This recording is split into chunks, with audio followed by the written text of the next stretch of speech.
mean, you're on this call because you're striving to do more, you're striving to learn, you're striving to apply everything that you are learning into action, right? And sometimes if we're constantly looking ahead, the horizon keeps moving, because sometimes we finally get there, but we can't really enjoy it because we're like, oh, on to the next thing.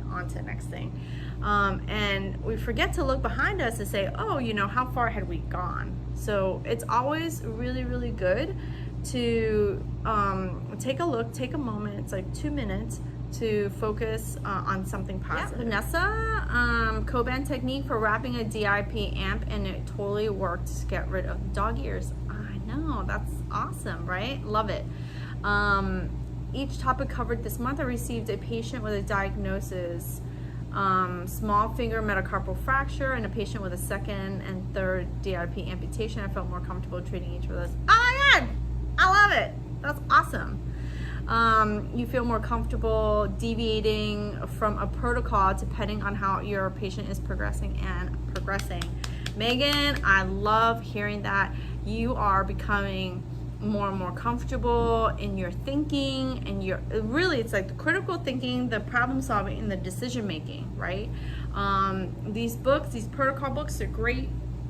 They're great to use, but when you get more comfortable and say, okay, based on what I'm seeing, I can do X, Y, and Z, just like you're getting there, you're doing it, you're doing what like a lot of people want to do, which is just to feel a lot more confident with your decisions, which is awesome. I love hearing that. And Gabriel, she's splinting away. I can't wait to hear about your job on Monday.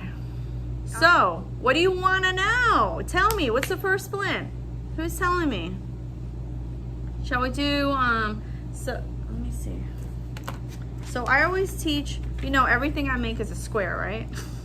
People are like, Wong, I want to know your pattern. I'm like, a square or a rectangle. So when it comes to dorsal block orthosis, right? We're going to, and I like to use paper. I like to use paper towels because they're softer, but that's okay. So literally, if you think about it, it's always going to be, okay, so a dorsal block orthosis is going to allow your eyepiece to move, right? Your eyepiece to move, right? It's gonna go and cover your M piece. So it's gonna come around, and I always do half the length, half the width, right? Half the width of the fingers, right? So half the width of the fingers, and you want to make sure it clears the wrist. So you should be able to move your fingers. So it's gonna help you a little, in the tenodesis position, it's just gonna help keep it down. But in the wrist extension position, then it's gonna help keep your M piece down. This is a great orthosis to do if you have anyone who has a metacarpal head fracture, right? Metacarpal head fracture, or a more proximal P1 fracture, right? It's got to be proximal P1 fracture. Now, if it's in here, then this orthosis would work, right? If it's not there, and if it's a little bit higher, right, or a little bit closer to the PIP, you might need to make a block orthosis that comes and covers the eyepiece.